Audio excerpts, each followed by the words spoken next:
अस्सलाम वालेकुम। तो कैसे हैं आप सब? उम्मीद है कि आप खैरियत से होंगे। तो आज का टॉपिक ये है कि मैं आपको कुछ ट्रैवल हिस्ट्री के कंट्रीज़ बताऊंगा, क्योंकि यूएई में, दुबई में बहुत से लोग हैं जो आगे यूरोप या अमेरिका, कनाडा, ऑस्ट्रेलिया वगैरह मूव होना चाहते हैं, और वो आते ही डायरेक्टली 6 मंथ 7 मंथ में अप्लाई कर देते हैं यूएस के लिए या कनाडा के लिए, तो उनकी रिजेक्शन आ जाती है। तो उनके लिए ये एडवाइस है कि आप पहले अपनी ट्रैवल हिस्ट्री बनाएं और उसके बाद किसी शेंजन कंट्री या फिर अमेरिका, कनाडा वगैरह की तरफ देखें। तो उनके लिए मेरे पास टोटल 16 कंट्रीज़ हैं जो आप स्टिकर वीज़ास और ई वीज़ास ले सकते हैं। कुछ जो हैं वो ऑन राइवल भी हैं, जैसे जॉर्जिया है, आज़रबाईजान है। यूएई रेजिडेंट के लिए मैं बता रहा हूँ, और बाकी स्टिकर वीज़ास हैं। तो ये आप वीज़ास 2 टिकट्स में पूरे 16 कंट्री कवर कर सकते हैं। ठीक है। फॉर एग्ज़ाम्पल जैसे फर्स्ट जो है कि आप थाईलैंड जा सकते हैं, उसका स्टिकर वीज़ा है, आप ले सकते हैं। और थाईलैंड के साथ ही मलेशिया है, मलेशिया का आपको ई वीज़ा मिलेगा। उसके बाद मलेशिया के अंदर से आपको 2 वीज़ा मिल जाते हैं, जो है लाओस और कंबोडिया, उनके भी स्टिकर वीज़े हैं। तो और उसके साथ ही आपको वियतनाम का हम अप्रूवल लेटर भी लेके दे सकते हैं। आपके सोर्सेस हैं, आप भी वियतनाम में किसी भी ट्रैवल एजेंट से, टूरिज़्म कंपनी से कांटेक्ट करके आप पैकेज भी ले सकते हैं और अपना अप्रूवल लेटर भी ले सकते हैं। तो उसमें अप्रूवल लेटर लेने के बाद एयरपोर्ट पे जाते हैं, तो वहाँ पे $25 लगते हैं, और वो आपको स्टिकर लगा कर दे देते हैं आपके पासपोर्ट के ऊपर। और सिंगापुर है, सिंगापुर का आपको ई वीज़ा मिलेगा। और उसके साथ ही इंडोनेशिया है, इंडोनेशिया का स्टिकर वीज़ा मिल जाता है, फिलिपाइन का स्टिकर वीज़ा मिल जाता है। तो मतलब आप एक टिकट करवा के यूएई से अगर ट्रैवल करते हैं, तो वहाँ पे आप बाय बस और बाय फेरीज भी चलती हैं वहाँ पे, उसके थ्रू आप 7-8 कंट्रीज विजिट कर सकते हैं।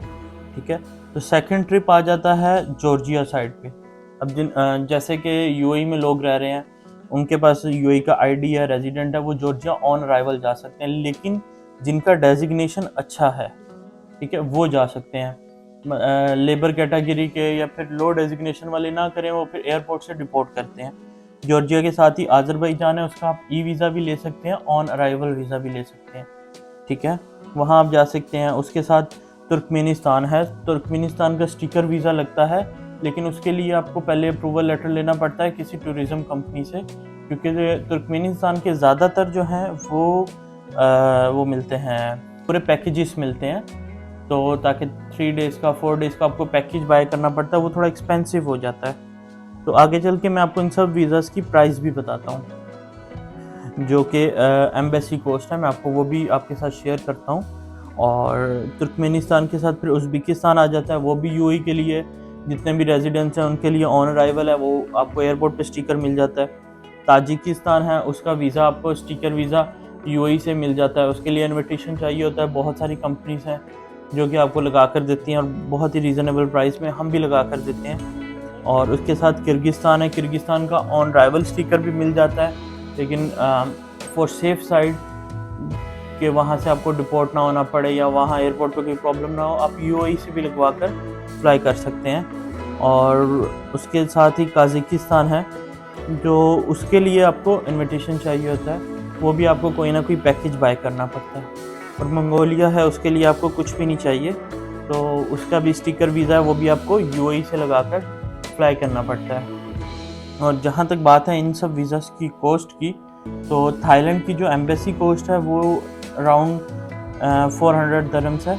और जो मलेशिया की एम्बेसी कॉस्ट है वो 124 दरम्स है। जो लाओस और कंबोडिया की है वो $75 है। और जो वियतनाम की मैं आपको ऑलरेडी बता चुका हूँ, $25 है उसका, जो आपको स्टैंपिंग लगा कर देंगे। और उसके अलावा जो आप पैकेज वगैरह लेंगे वो आप पे डिपेंड करता है, आप लग्जरी वाला भी ले सकते हैं, आप 1-2 दिन वाला, जौन सा मतलब आपको सूट करता है। और सिंगापुर जो है, इसकी कॉस्ट तकरीबन अराउंड 350 टू 400 दरम्स आ जाती है। इंडोनेशिया है, इसमें आपको एक तो ट्रैवल इंश्योरेंस बाय करनी पड़ती है, और दूसरा इसका एम्बेसी फ़ीस होती है तकरीबन 385, और ट्रैवल इंश्योरेंस डिपेंड करता है कि आप कौन सी बाय कर रहे हैं। और जो फिलिपाइन है उसका 260 दरम्स वो एम्बेसी कॉस्ट है, और इसके लिए भी आपको, इसके लिए लेकिन closing balance every month last 3 month तक आपको चाहिए होता है 5000। जॉर्जिया ऑन राइवल है। आज़रबाईजान के लिए भी तकरीबन कोस्ट $20 है, $20 to $30 कॉस्ट है।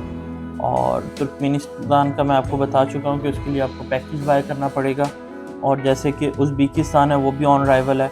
और ताजिकिस्तान की जो एम्बेसी कॉस्ट है वो 300 दरम्स है। और किर्गिस्तान जो है उसका जो एम्बेसी कॉस्ट है वो भी 300 दरम है। ताजिकिस्तान का भी आपको पैकेज लेना पड़ेगा। और जो मंगोलिया है उसकी एम्बेसी कॉस्ट भी 300 दरम है। तो ये थे 16 कंट्रीज़ जो मैंने आपके साथ शेयर किए। आपको हमारी आज की वीडियो अगर पसंद आई हो लाइक करें और हमारा चैनल सब्सक्राइब करें, क्योंकि हम आगे चल के इन सब कंट्रीज़, इनके अलावा यूरोप कंट्रीज़ के बारे में आपको बताएंगे, यूएस, कनाडा के बारे में, ऑस्ट्रेलिया वगैरह के बारे में आपको बताएंगे। आप हमारा चैनल सब्सक्राइब करके बेल आइकन को ज़रूर दबाएं और हम आपको इन कंट्रीज़ में ट्रैवल करके जो हमारा व्लॉग होगा उसके थ्रू हम आप तक पहुंचाएंगे कि ट्रैवल कैसे करते हैं और क्या एयरपोर्ट के रूल्स हैं और पाकिस्तानियों को, इंडियंस को इजीली एंट्री मिलती है या नहीं मिलती। और बाय रोड हम कवर करेंगे मिडल ईस्ट, उसके बाद हम यूरोप साइड पे जाएंगे। तो इन सब के लिए आपको हमारा चैनल सब्सक्राइब करना पड़ेगा और दुआओं में याद रखिएगा। Thank you so much. अल्लाह हाफ़िज़।